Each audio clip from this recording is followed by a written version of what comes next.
기도드렸습니다.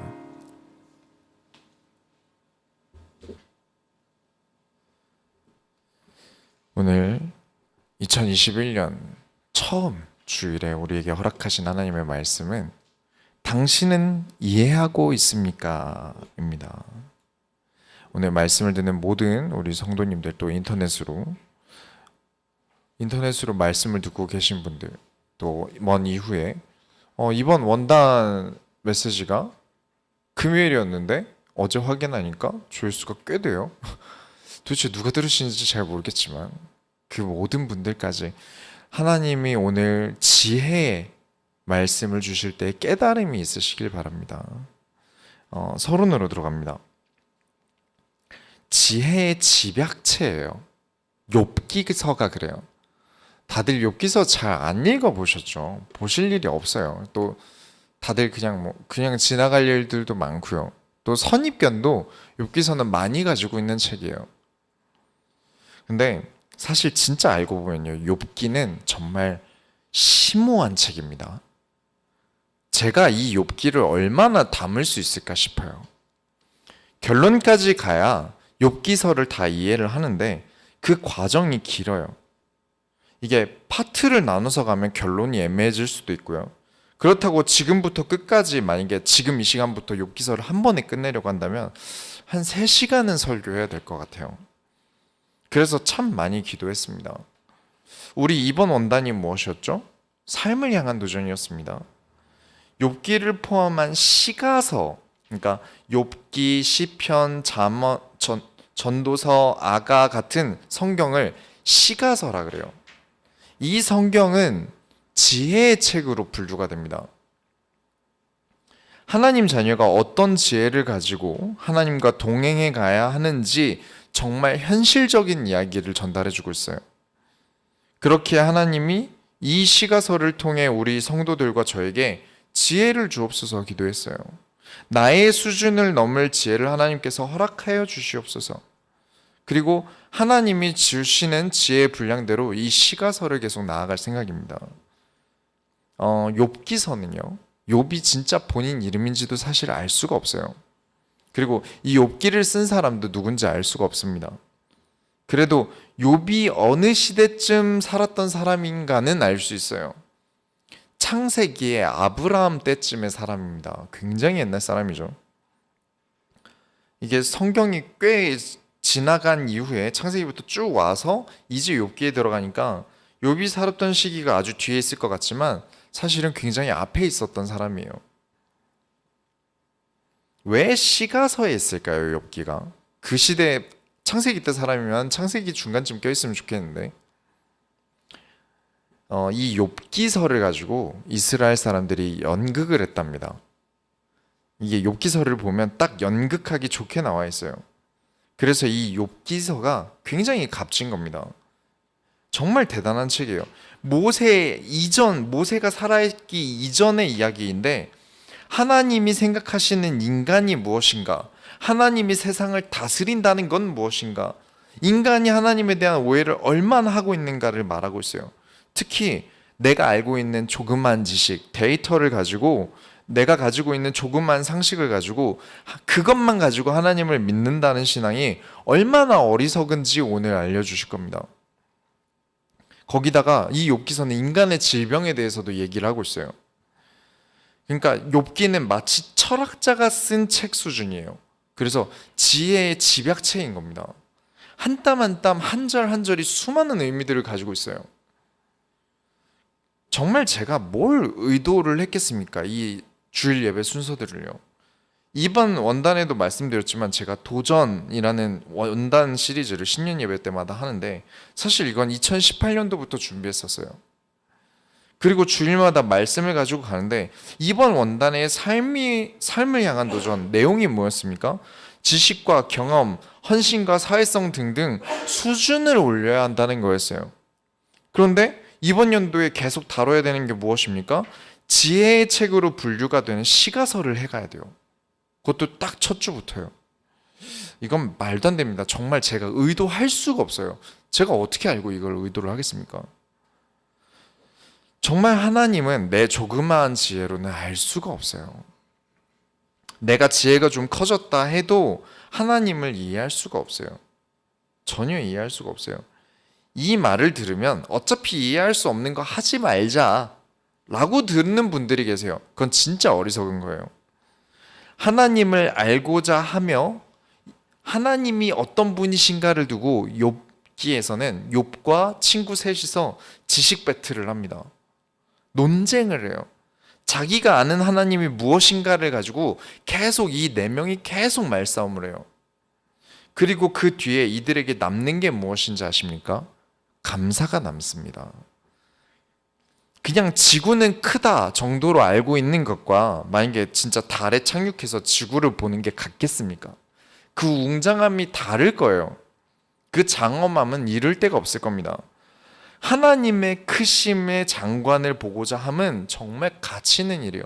내가 다 알 수 없지만 그 크심을 알고자 하는 건 정말 특별한 일입니다.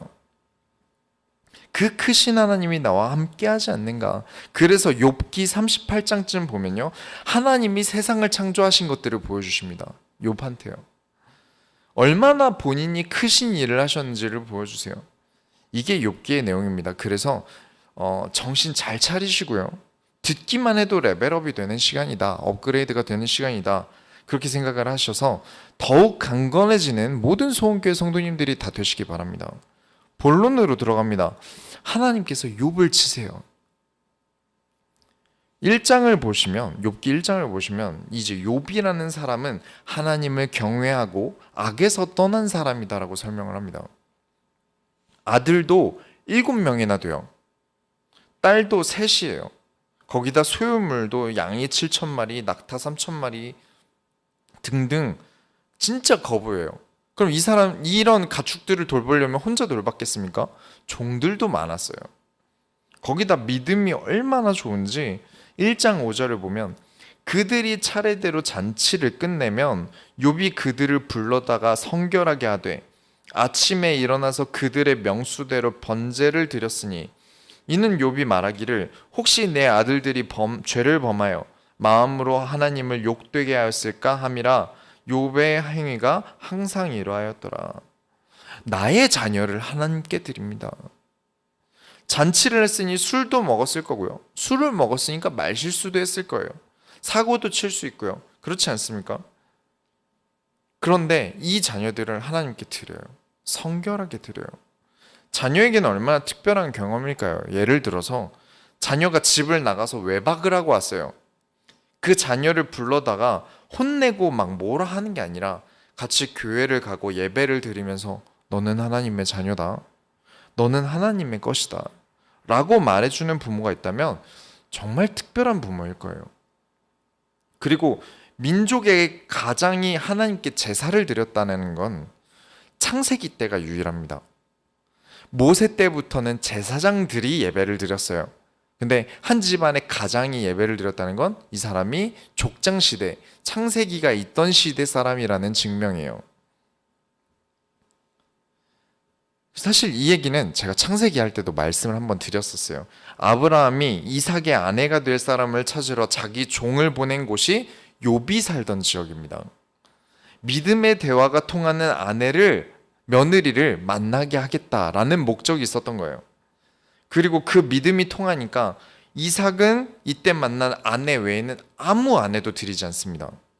결혼은 모두 믿음의 대화가 통하는 사람과 하셔야 돼요. 그래야 가정이 평화로워요. 딴 데 눈을 안 팝니다.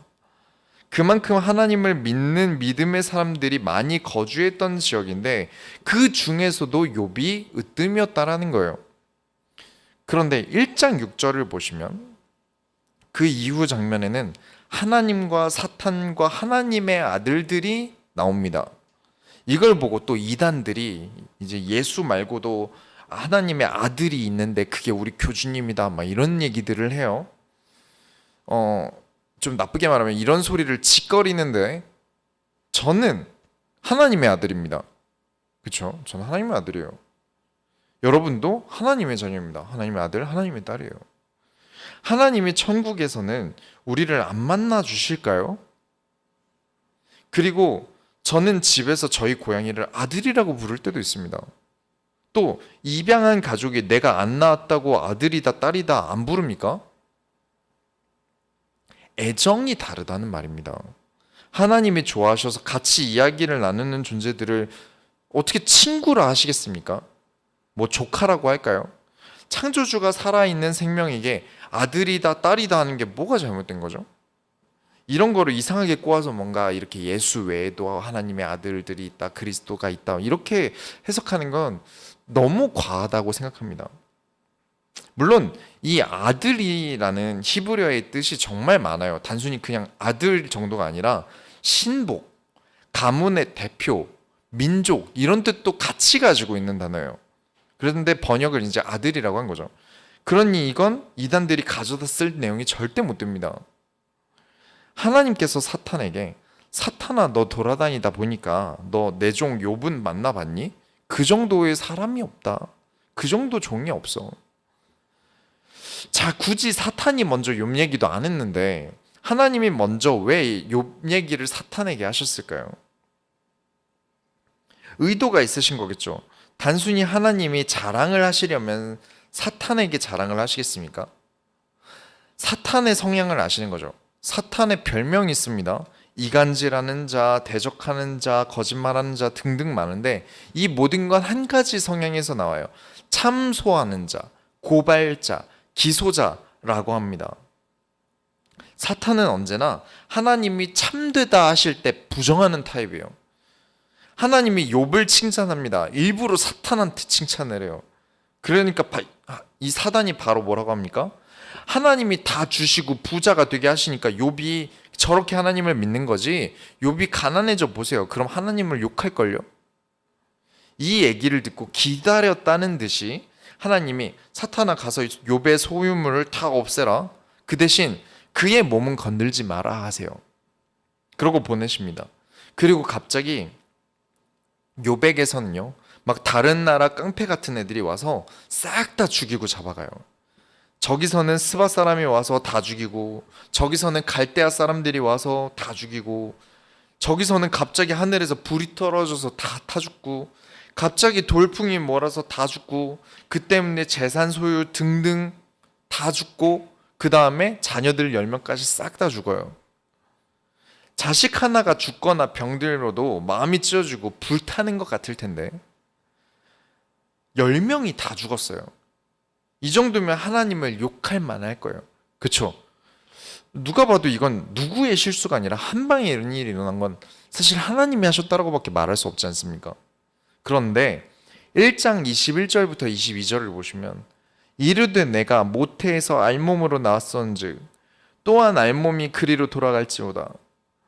주신 이도 여호와시오 거둔 이도 여호와시니 여호와의 이름이 찬송을 받으실지니다 하고 이 모든 일에 욥이 범죄하지 아니하고 하나님을 향하여 원망하지 아니하니라. 잘했네요. 저는 진짜 이렇게 못할 것 같아요. 저는 작년에도 하나님 원망할 때 되게 많았거든요. 그리고 2장으로 넘어갑니다. 하나님께서 또 아무 말도 안 하고 있는 사탄을 건드세요. 봐라, 욥은 원망 안 하고 자기 믿음을 지키던데 왜 자꾸 사탄을 건드실까요? 사탄이 욥의 건강을 살과 뼈를 치세요. 그러면 이번엔 틀림없이 하나님을 욕할 겁니다. 그랬더니 하나님이 또 가서 해봐. 욥이 온 몸에 종기가 납니다. 피부병이 엄청나게 들어요. 오죽했으면 그 그릇 깨진 조각을 가지고 자기 몸을 긁겠습니까? 2장 9절부터 10절에 그의 아내가 그에게 이르되 당신이 그래도 자기의 온전함을 굳게 지키느냐 하나님을 욕하고 죽으라. 그가 이르되 그대의 말이 한 어리석은 여자의 말 같도다. 우리가 하나님께 복을 받았사온즉 화도 받지 아니하겠느냐 하고 이 모든 일에 욥의 입술로 범죄하지 아니하니라. 여러분 천하대장군도요 집에서 아내가 힘 빠지게 하면 큰 손실이 납니다. 멘탈이 바스 무너져요. 여러 사건 사고들을 보면 직장에서 상사가 욕을 해도 버티는데 그걸 버티다가 집에 와서 아내가 조금만 긁어도 바로 무너져요. 거기다가 병에 걸리면 어떻게 됩니까? 사람은 엄청나게 예민해져요. 근데 그걸 견뎠어요. 욥은 정말 믿음은 확실히 대단한 것 같습니다. 그런데 여기까지 보면 여러분 무슨 생각이 드십니까? 믿음이 커봐야 좋을 거 하나도 없다 이 생각 혹시 안 드십니까? 사실 아무리 성경을 봐도 이건 하나님이 의도하신 게 보이는데 좀 욥 입장에서 끔찍하지 않습니까? 하나님은 왜 이러실까요? 그에 대한 답은 지금 드리지 않겠습니다. 이 욥기가 끝날 때 드릴게요. 이 의문을 계속 가지고 계세요. 그리고 여러분의 지혜가 풍성해지시기 바랍니다. 두 번째로 가장 못된 행동이 있어요. 제가 생각했을 때 이거 진짜 못됐다 하는 행동들이 있어요. 사람이 욥이 지금 끔찍한 일을 겪으니까 친구들이 왔어요. 친구 셋이 왔는데 욥을 보니까 이게 욥인지 누군지 알 수가 없을 정도예요. 완전 사람이 망가진 거죠. 얼마나 그게 충격이었던지 친구들이 막 울어요. 막 옷을 찢고 먼지를 뒤집어 쓰고 일주일 동안 같이 있는데 일주일, 7일 동안 같이 욥 옆에 있으면서 욥한테 말을 거는 사람이 한 명도 없어요. 그러다가 3장을 보시면 욥이 갑자기 먼저 말을 꺼냅니다. 하나님을 욕하지 않아요. 되려 자기가 태어난 걸 저주합니다. 태어나지 말걸, 존재하지 말걸. 3장 8절 한번 보시면 리워야단이라는 게 나와요. 이 리워야단이라는 게 뭐냐면 바다의 용 같은 겁니다. 사탄이 내가 태어나는 날에 나를 태어나지 못하게 했더라면 이라고 받아들이시면 돼요. 3장을 다 읽기는 시간상 안 되겠지만 이게 혹시 한번 읽으실 시간 있으면 한번 읽어보세요. 처절합니다. 처절하게 자기 인생을 저주합니다. 이해가 가요. 죽고 싶다는 생각이 안 드는 게 이상하죠. 거기다 대고 이제 오늘 본문에 읽었던 엘리바스라는 친구가 맨 처음 이야기를 꺼내기 시작해요. 미리 욥기에 대해서 뭔가 들으신 분들을 위해서 선입견이 분명히 있으실 거기 때문에 지금 뜬금없이 말씀을 드리는데 성경의 주인공 편향하지 마세요. 무조건 욥의 말이 맞고 친구들 말이 틀리다고 여기시면 안 됩니다. 그런 분들 되게 많으세요. 성경을 보고 인용할 때 욥이 맞으니까 친구들이 한 말은 안 쓰세요. 이건 무조건 틀린 말들이야 라면서 아예 구절 자체 인용을 안 하세요.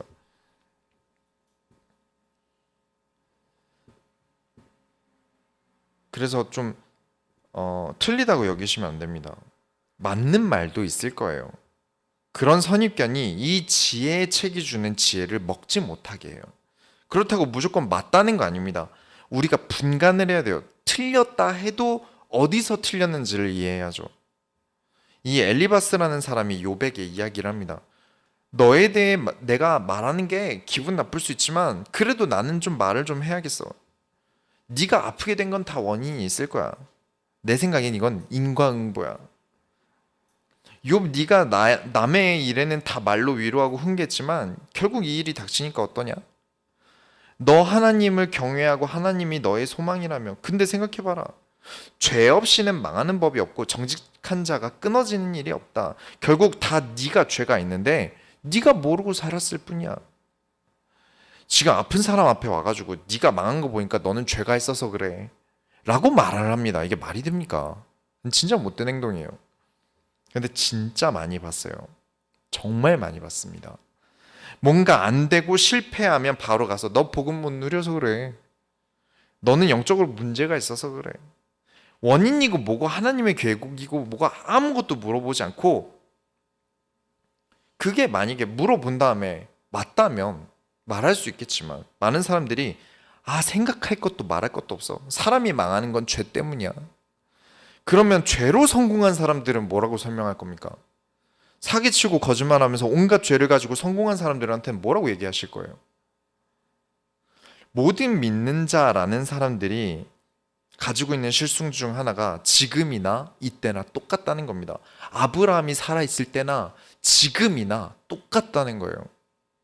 근거도 없어요. 욥이 무슨 죄를 저질렀는지도 몰라요. 아무도 모르는데 그런데 일단 몰라 너는 죄인이야. 네가 망한 건 죄라서 그래. 이러고 있어요. 또 4장 8절을 보시면 악을 갈고 독을 뿌리는 자는 그대로 거두니까 결국 너는 그대로 거둔 거야. 와 진짜 못됐어요. 어떻게 사람이 그렇게 힘든 상황에 그런 얘기를 합니까? 머리 좀 좋다고. 여기 나오는 세 친구들은 굉장히 지혜가 뛰어난 사람들이에요. 머리 좀 좋다고 지혜자라는 자가 하나님의 일을 자기가 이해하는 듯 말해요. 물론 맞아요. 거짓 실패하는 사람들은요 다 보면 이유가 있어요.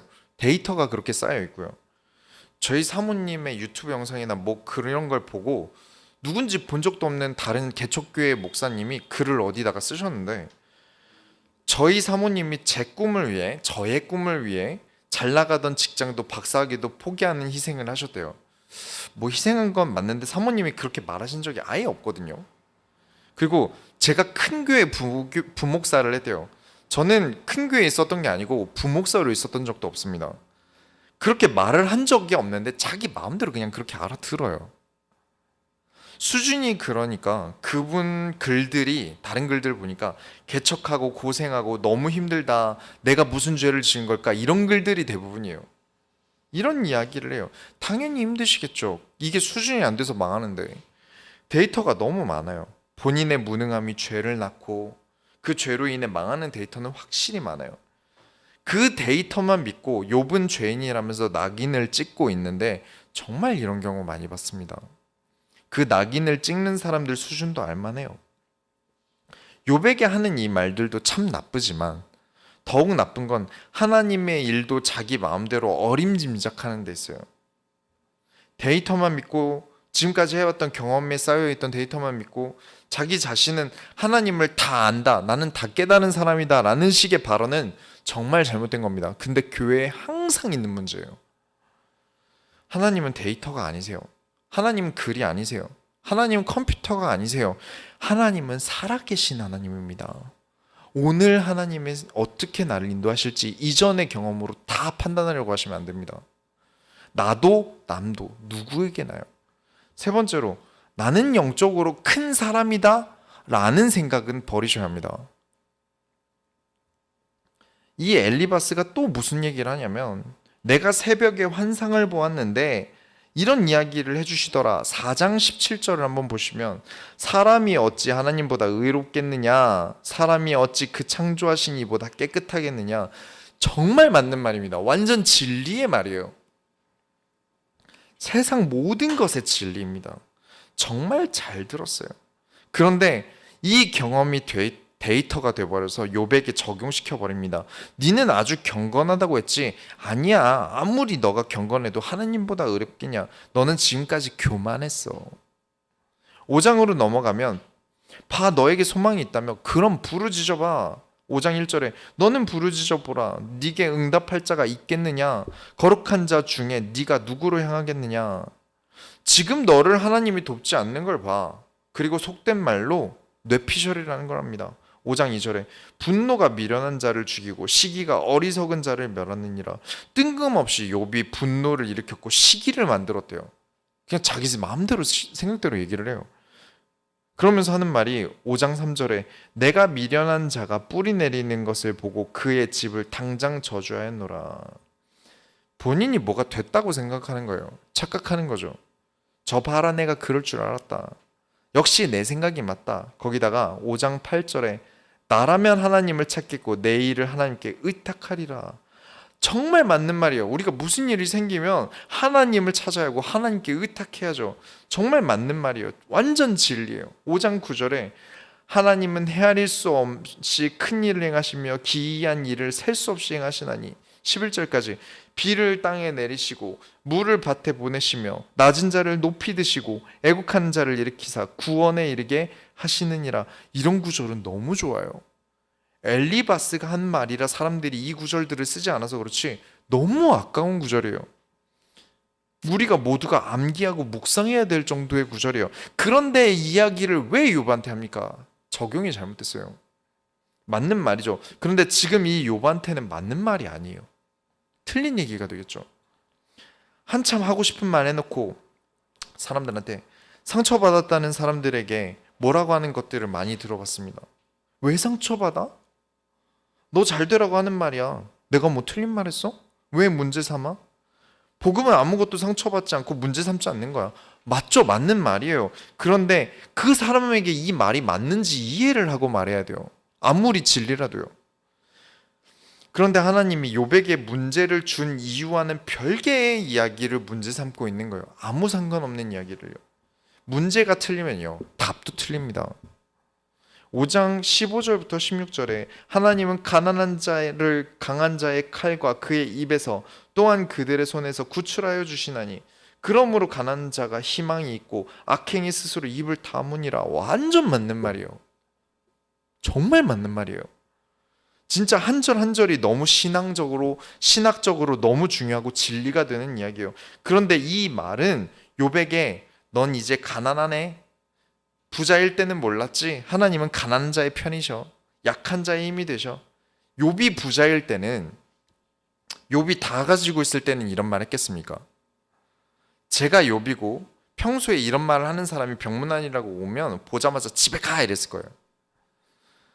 사탄보다요, 이런 사람들이 더 나빠요. 이제 내가 너보다 낫네? 내가 너보다 은혜 입은 자야. 왜 하나님과 관계를 경쟁하듯이 하는 거죠? 지금 딱 5장까지만 봤는데도요, 모든 교회에 일어나는 분란의 형태를 지금 다 봤어요. 이 이야기는 우리가 무엇을 하지 말아야 하고 무엇을 피해야 하는지를 알려줍니다. 정말 지혜의 책이에요. 진짜 수준과 진짜 지혜는 단순히 그냥 아는 게 많은 것이 아니라 그 상황과 하나님의 계획까지 알고자 함을 가지는 게 하나님이 진짜 보시는 수준이라는 거예요. 많은 사람들이 다들 답을 알려주려고 해요. 많은 설교를 들어보면 내가 이때 이런 말을 했습니다. 내가 이 사람에게 이런 말을 했습니다. 이걸 중요하게 얘기해요. 그 사람이 어떻게 들었는지 크게 생각하지 않아요. 그 사람의 상황까지 가지고 말하는 걸 이해하지 못해요. 제가 정말 어려웠을 때, 진짜 어려웠을 때가 있었어요. 그때 다니던 교회의 담임 목사님이 부목사님을 저에게 멘토라고 붙여주셨어요. 그리고는 제가 요즘 어떤 일이 있었는지, 어떻게 살고 있는지 단 한 번도 그 멘토라는 분이 저에게 물어보신 적이 없으세요. 진짜 어떻게 사람이 그럴까 싶을 정도로 1시간에서 1시간 반 동안 자기 얘기만 하셨어요. 자기도 이제 자기 힘들었던 얘기, 그것만 얘기를 해요. 근데 아무리 들어도 그 당시 제가 했던 고생과 힘든 것에 비하면 내가 조금 지금 더 이 사람이 힘들었던 것보다 힘든 것 같은데? 라는 생각이 들어요. 그래서 솔직히 그분 얼굴 보기가 싫었어요. 그 부목사님은 지금 저를 참 미워할 거예요. 내가 얼마나 챙겨줬는데, 내가 얼마나 신경 써줬는데 입 싹 닫고 모른 척하냐 싶을 거예요. 쉽게 말하면 자기 한 말만 생각하고 자기가 쓴 시간만 생각했지 전혀 제 생각은 안 하셨어요. 어떻게 지내고 있는지, 어떤 게 힘든지 아무런 과정도 제 얘기를 들어주신 적이 없으세요. 인풋에 문제가 있으면요, 아웃풋에 문제가 생깁니다. 귀가 똑바로 알아듣지 못하니까 입에서 나오는 말도 똑바로 나오지 않아요. 그 귀를 아둔하게 만든 게 무엇입니까? 내가 더 나아. 내가 더 힘들었어. 내 생각이 맞아. 내가 더 나은 사람이야. 넌 실패했고 망했는데 망하는 건 무조건 돌아볼 필요도 없어. 네가 죄인이야. 결론을 내리겠습니다. 여러분, 들을 줄 아는 사람이 되십시오. 그래야 이해할 수 있습니다. 하나님이 가르치신 진리, 진짜 욥의 친구들이 말하는 것 중 버릴 게 없는 너무나 맞는 말을 틀리게 사용하는 모습을 보여주시면서 하나님이 인간에게 가르치고 싶으신 게 있으신 거예요. 그래서 욥의 말도 너무 중요하지만 욥의 친구들의 말도 버릴 게 없습니다. 문제는 말을 이해를 못하고 내 하고 싶은 말만 떠든 다음 너는 나의 말을 왜 이해를 못해? 내가 이렇다잖아. 왜 이해가 안 가? 이런 식이에요. 여러분, 기독교인에게 겸손은 미덕입니다. 성경적이니까요. 정말 세상이 뒤집어진다 해도 불변할 완벽한 진리를 말한다고 해도요, 그것이 지금 하나님의 계획과 관련이 없다면 그건 틀린 겁니다. 아무리 완벽한 말을 장황하게 늘어난다고 해도 하나님이 지금 바라시는 게 무엇인지 캐치하지 못했다면 그 말은 되려 상처 주는 말이 될 수 있다는 걸 아셔야 됩니다. 하나님의 계획을 모른다면 예의라도 갖추시는 게 맞습니다. 사회적으로 기본적으로 해야 될 예의도 갖추지 못하면서 자신이 맞다고 우기거나 고집을 부리는 것은 이 집단에게 큰 손해를 끼쳐요. 집단의 단독 행동이 괜히 무서운 게 아닙니다. 이제 사모님이랑 같이 이제 연말이라 이제 즐겁게 시간을 보내려고 맛있는 걸 먹으면서 이제 생존 드라마를 봤어요. 요즘에 스위트홈 되게 핫하죠. 이제 뭐 군대를 다녀오시거나 생존 영화를 보신 분이 계시거나 하시면 아시겠지만 꼭 단독 행동하는 사람들이 문제를 일으켜요. 제일 피곤해요. 직장이든 어디든 마찬가지예요. 리더가 제멋대로 팀 생각 안 하고 행동하거나 팀원 중 누구라도 하고 싶은 대로 행동하면 전멸의 위기가 와요. 무능하더라도 지시를 따라줘야 되는데 그렇지도 못해요. 능력이 있다면 그 능력을 활용해서 모두에게 도움이 되려 해야 되는데 그 능력을 자기 자신만 생각하고 활동하다가 꼭 주변에 착한 사람들이 죽어요. 그게 영화나 드라마만 그런 게 아니라요. 직장이든 군대든 학교든 어디든 모든 집단은 똑같습니다. 이게 일반 은총이죠. 이걸 특별 은총으로 대조해 보겠습니다. 교회는 다르겠습니까? 조별 과제를 하는데 자꾸 이상한 걸 혼자 하려고 하면 어떻게 되겠어요? 이번 원단에서 말씀을 드렸죠. 여러분, 세상이 어렵습니까? 교회가 어렵습니까? 세상이 훨씬 힘들어요. 훨씬 머리 아프고요. 훨씬 바빠요. 훨씬 큰 일입니다. 근데 예수님이 뭐라고 가르치셨나요? 작은 일에 충성된 자가 큰 일을 맡기신다고 했습니다. 교회에서 구멍인 사람을 세상에서 큰 일에 쓸 수가 없어요. 교회 일은 작은 일이니까요. 교회의 분위기를 흐리고 성도들에게 상처를 주고 하고 싶은 말은 꼭 해야 하고 그게 그 사람의 상황과 상관없이 자기 수준과 지식에서 나오는 말, 그 말을 하려는 그 사람은 절대 세상에서 크게 쓰실 수가 없습니다. 아무리 진리의 말을 한다고 해도요. 수준을 키우세요. 저는 사람 가리는 편입니다. 10년을 하다 보니까 사기를 참 많이 당한 것 같아요. 많이 속아봤어요. 그래서 좀 정서적으로나 여러모로 괜찮은 사람과 걸러야 할 사람을 좀 구분하는 편이에요. 이에 대해 증거들이 많습니다. 그 증거들을 말하는 건 나중에 사적으로 썰을 풀겠습니다만 주로 제가 보는 게 있다면 이 사람이 자기 할 말만 하고 가는 사람이면 일단 하나님의 계획이 뭔지 모르니까 저는 아무 말을 안 하고 듣기만 합니다. 하지만 제가 중요한 일이 있을 때 그 사람은 걸러요. 인사는 하고 들어주긴 하지만 절대 큰일을 맡기지 않습니다. 왜냐? 제가 말하는 거 듣지 않고 자기 마음대로 행동할 테니까요. 의지하지도 않고요. 그러면 거의 맞더라고요. 내가 한 말과 전혀 상관없는 딴소리 하는 사람들이 있어요. 그 사람들은 듣고 있던 게 아니라 자기 하고 싶은 말을 머금고 참고 있는 거예요. 그러다가 자기 차례가 오니까 말을 하는 거고. 그래서 동문서답을 하는 거예요. 데이터일 뿐이지, 지금 이런 경험들이 데이터일 뿐이지 하나님이 원하시는 게 뭔지 모르니까 듣습니다. 끊지 않아요. 하지만 이 사람이 큰일 할 사람은 아닌 건 확실합니다. 큰 일을 할 사람이라기보다 큰 일을 낼 사람이라고 보여요. 피곤한 사람이죠. 들을 줄 아는 사람이 되세요. 들어주는 사람이 되라는 게 아닙니다. 나는 다 듣는 사람이야, 이게 아니라 듣고 이해할 수준을 갖추시라는 말입니다. 말할 때 납득이 갈 만한 논리적인 말을 논리적으로 하실 수 있게 되셔야 돼요. 너무나 당연하고 이걸 굳이 교회에서 들어야 하나? 그래서 사람들이 일반 은총, 특별 은총을 나눈 거예요. 세상에서 들을 말이 있고 교회에서 들을 말이 있다. 이런 기본적인 거 뭐하러 교회에서 듣냐? 이걸 굳이 교회에서 들어야 할 말 같으십니까? 그렇지 않아요. 수준이 들을 귀가 없으면 성경도 보고 싶은 대로 봅니다. 내가 듣고 싶은 대로 설교도 듣습니다. 결국 이해는 하나도 못하고 왜곡되는 거죠. 어떻게 다 이해를 하겠습니까? 저도 제가 설교하지만 다 이해 못할 때도 있어요. 못 이해하는 건 괜찮아요. 하지만 틀리게 이해하는 건 문제가 됩니다. 성도의 말, 하나님의 말씀을 완전 잘못 이해하는 건 소통의 문제예요. 이번 주 원단을 생각하시면서 한 주간은 더욱 인간관계의 수준을 도전해 보시기 바랍니다. 우리가 하나님의 소원을 이뤄드립시다. 하나님 감사합니다. 우리가 오늘 말씀을 보면서 교회와 세상에 일어나는 문제가 똑같음을 봅니다. 어떠한 곳에서든지 그 시대나 지금이나 다를 게 없다는 것도 우리가 알게 됩니다. 하나님, 우리에게 세상에서 어떤 것이든 듣고 답을 줄 수 있는, 들을 수 있는 수준에 하나님 우리를 끌어올려 주옵소서. 살아계신 예수 그리스도의 이름으로 기도드렸습니다. 아멘.